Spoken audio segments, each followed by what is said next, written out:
I would like to invite our very two unique individuals, Eytan Epstein and Cohen. As you can see from the schedule, we're going to be focusing on different aspects of the Israeli legal market, and now interaction on a wide portfolio about Asia.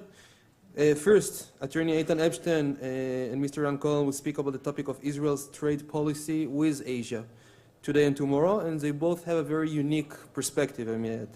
Eytan founded the law firm of Epstein, Knoller, Chomsky, Osnat, Gilat, Tenenboim, and Co., one of the country's leading corporate and antitrust attorney, held senior academic positions, and published numerous articles on antitrust and legal environment of Israel, foreign trade, and so forth. Right next to him, Mr. Cohen was the State of Israel Minister of Industry and Trade from 1999 to 2000 in Ehud Barak's government. That's a long time ago. He has been the chairman of the Standard Institute of Israel since 2011 and currently president of the Israel-Asia Chamber of Commerce. I'm delighted to invite those two individuals to a debate about what's going on in Asia. Thank you very much.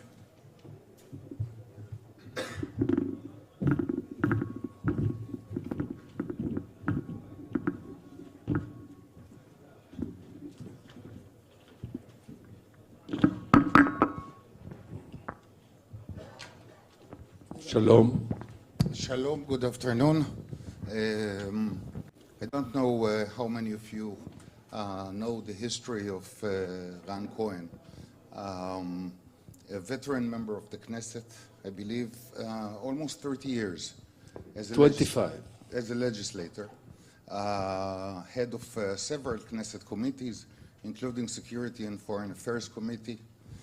But on a personal level, Ran was born in Baghdad and was 13 years old when he immigrated to Israel, and then he grew up in kibbutz in Gan Shmuel, where he absorbed deep socialist and Zionist ideologies, and in the military service rose to the rank of colonel, aluf mishneh, and then obtained in the Tel-Aviv University a BA in philosophy and economics. Ran is very well known in Israel for being one of the leaders of the left camp of Israel's peace movement. And his political focus has always been on social economic issues. Ran is personally responsible for the enactment of the law of public housing, which allowed residents of houses supplied by the state to assume ownership on the houses, and for the first law in Israel regulating minimum wages. Let me start with a personal question. You're a kibbutznik. Former kibbutz. A former kibbutznik. What does social ideology and roots do with promoting exports and commercial relations between Israel and Asia? Oh, thank you very much for everything you said till now. I really believe that all my feelings belong to my days as a kibbutznik, because when I arrived to Israel, I was just 11 years old. That was a mistake in the numbers, but leave it. And I grew up there. I became to be all my Israeli character is belong to the education when I have adopted in the kibbutz, and that's why I really believe that this is the. But why I came to be the president of Israel as a Chamber of Commerce and to help all the business capitalist companies to be in contact with Asia, that because of maybe two things. First of all, in principle, I really believe that the Asian countries are very, very, remind me, the 50s and the 60s years in Israel. And we were there, and I know that they need us. They need our capabilities to be in contact and to work with them, and we can help. And that will maybe help the peace in the world and help the good feeling to be part of this very difficult world we are living with. The second reason is because of the interest. I said it very, very clear. I'm really sure that the growth of Asia is so stable, so strong, that if we, Israel, will not be with them, we will lost. Because the growth is the basic of building your future in this world, and this is what we need. So when I came now to the Asian countries, I just returned a week ago from China, and a week before I returned back from Japan, I know that we want them and they want us, and this is very, very good combination. We talk a lot about Asia in general. Is Asia one entity when looking at it from the perspective of an Israeli industrialist or a commercial corporation, or are there different Asias? Very, very different Asias, but there is something also similar, but the most is the differences. First of all, in my chamber, there is two countries which are the largest in the world, China and India, where between them there is many, many differences. But they are different from other countries. You can see some other countries are very, very special, like Singapore. It's very unique phenomena in the countries in the world as a whole, and in Asia especially. And also, we have the contact with Indonesia and Malaysia, where Israel have no diplomatic relations. So we can make the relation between Israel and between them just by business, by trade, by export, import, investment. And there is some contact on the basis of the fact that we are the Holy Land. For the Christian, there is on between 30 to 40 million Christian people in the largest Muslim country in the world, Indonesia. And they like very much Israel, but this is very good contact with them to make business and to make other types of contacts.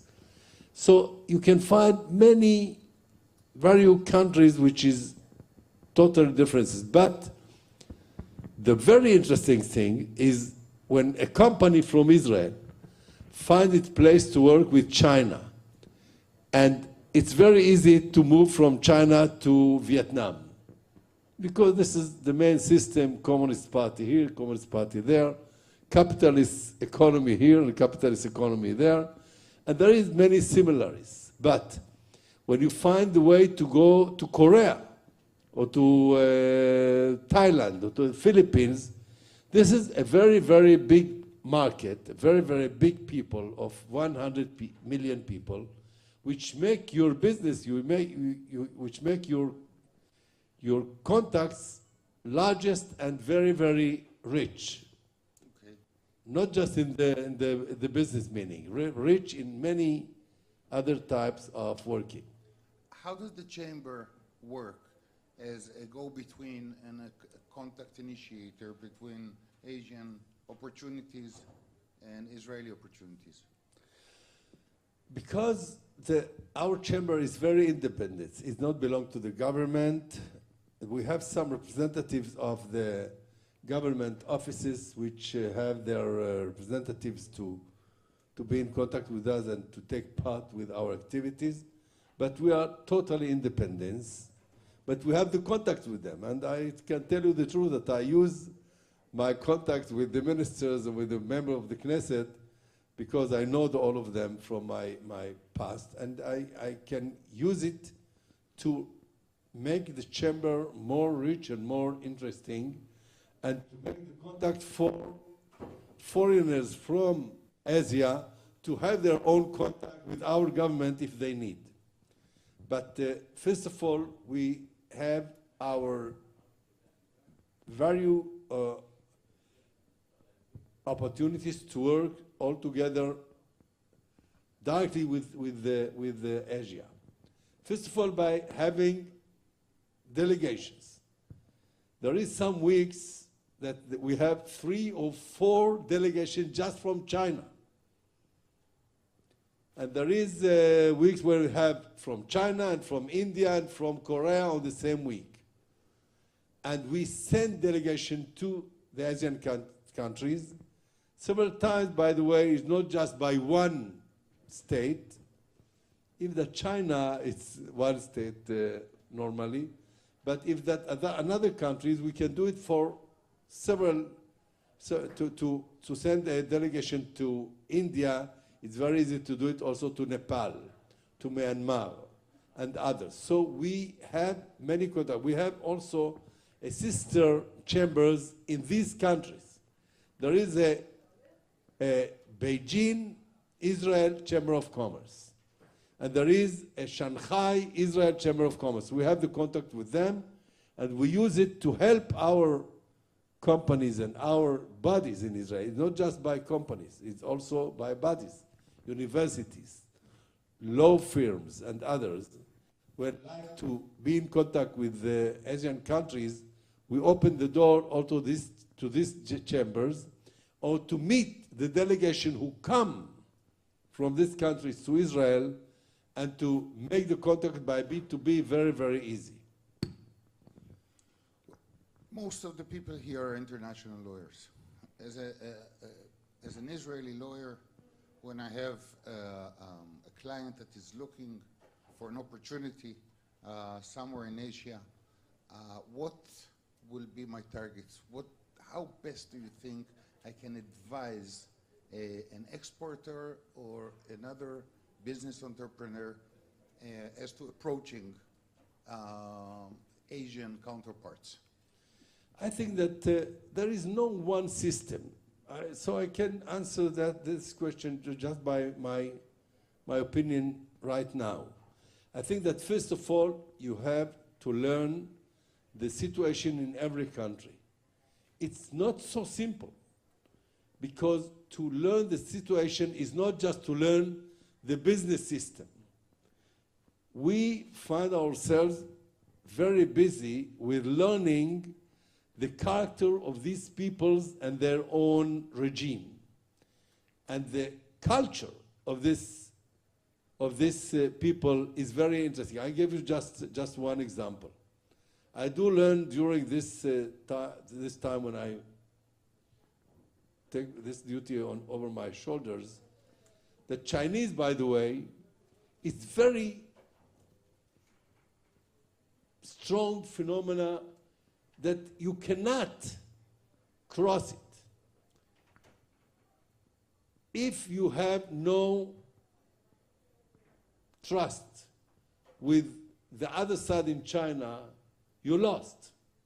And you're not just lost in Beijing. You lost all over China. It's unbelievable how it's running all over this country with 1.4 billion people.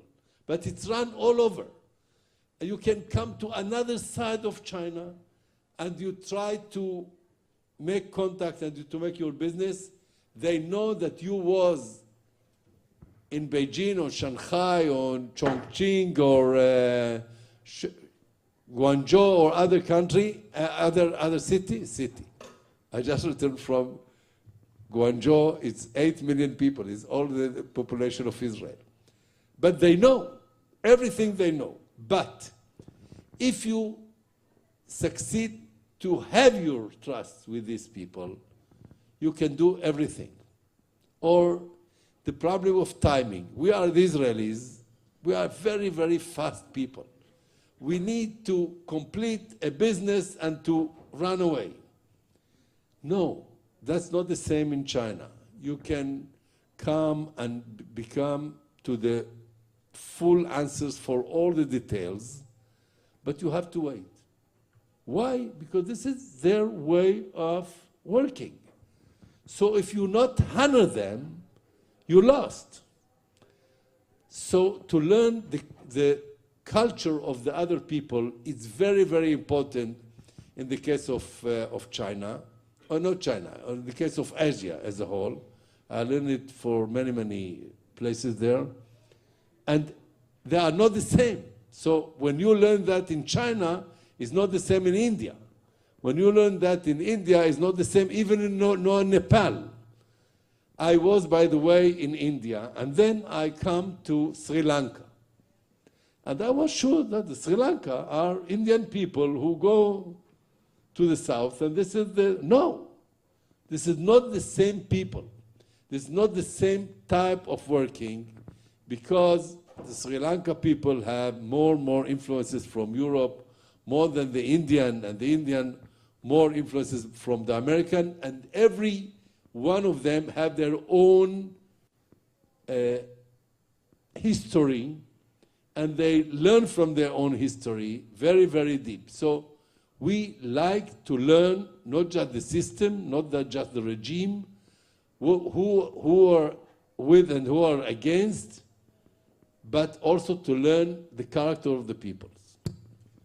I know that one of the sessions is titled Israel, a Startup Nation or an Exit Nation. The general notion is that, especially regarding the Chinese, they have a lot of money available to purchase. And a lot of market. And a lot of market. However, one of the worries that I have been encountering is that the Chinese eventually, with their money, will buy Israeli technology and take it away from Israel. As a former minister, and maybe also as a kibbutznik, should we worry about the Chinese coming and purchasing and taking away all our technology? This is a very interesting question. I take part with a dialogue which have organized by General Amos Yadlin with the former chief of the Mossad, Ephraim Halevi, and with our ambassador to China, the former one, Amos Nidai, and the nowadays one, Matan Vilnai. I belong to the side of the ambassadors. I'm not worried at all. And I tell you the truth, Eytan. I do learn that the Chinese have their ambitions to be empire. That's right. But the way they like to be empire in the world is not the same as it is in America or not in the former Soviet Union. This is another type of becoming empire. They like to be empire in becoming a very, very strong in their economy, in their way of life. I give you a story, very interesting, I think, and in their influence all over the world. They are very, very strong in their mind that they are a culture, and they have their own history, and they like to influence all over the world with their culture and history. And they are becoming very, very strong. You know, I give you a story. When I was the minister in 2000, I visited first time as a minister of industry and trade, and I signed an R&D agreement with their government. So when I arrived, it was a night. I go to sleep, and at the morning, I opened the window, and I looked downstairs to the street. That was unbelievable picture. You know, hundreds of thousands of bicycles, all China running over bicycles. That was a picture. You know, it looked like a river who is running all over the street. Okay, that was interesting picture. 10 years later, when I elected as a minister of, as a president of Israel, as a Chamber of Commerce, I also sent by Foreign Ministry of Israel, by the way, by Yvette Lieberman. I have to tell it, where he's on the other side of the politics in Israel. So I also arrive at night, I go to sleep, and I open the window in the morning. No bicycles. Just motorcycles, cars, everything which is not running by the legs. I returned back a year ago. I go to the same. I open the window in the morning. You cannot find no motorcycles, or maybe very, very few.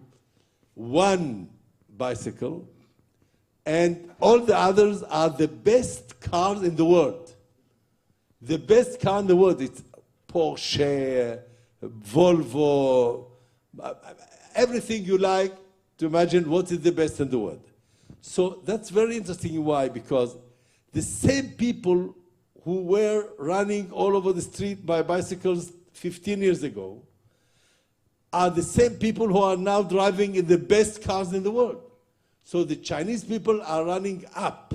So what happened there is not what happened in Israel. That unfortunately, when we succeed in our economy, is not cross all over the people. But it's in the Chinese case, they succeed to do it. So that's why they succeed to combine this unbelievable thing that they have, a very strong communist regime in the government and a full capitalist economic system on the same time, because they succeed to higher the level of life of their people. That's what makes them very, very strong. I think, by the way, that the Vietnamese are trying to do the same, but they are a little bit far away. Last question, and coming from a practitioner point of view, one of the things that I have encountered in transaction made with mainly Chinese and Indian, but also to some extent with Japanese, is the link and the very close tie and control of central government and regulators to what is referred to as private business. Private business in China and Japan means, of course, two completely different things. You know, as lawyers, when we work, what we really need in order to provide our client with a certain comfort is the certainty.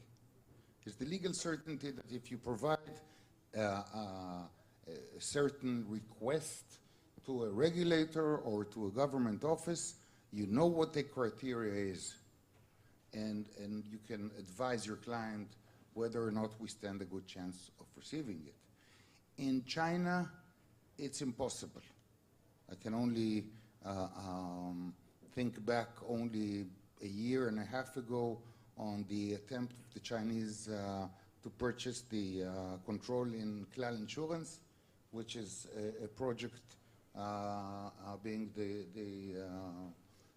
representing one of the control holders in IDB. We got very close to that transaction.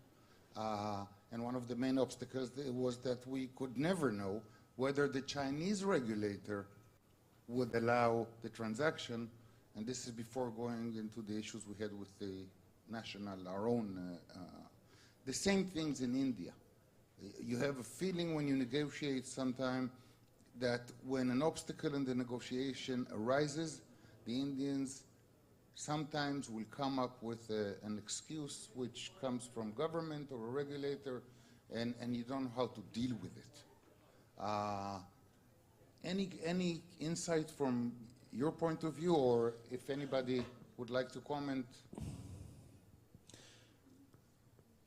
Okay, I just can tell you, Eytan, that here you put your finger on a very, very sensitive question and point.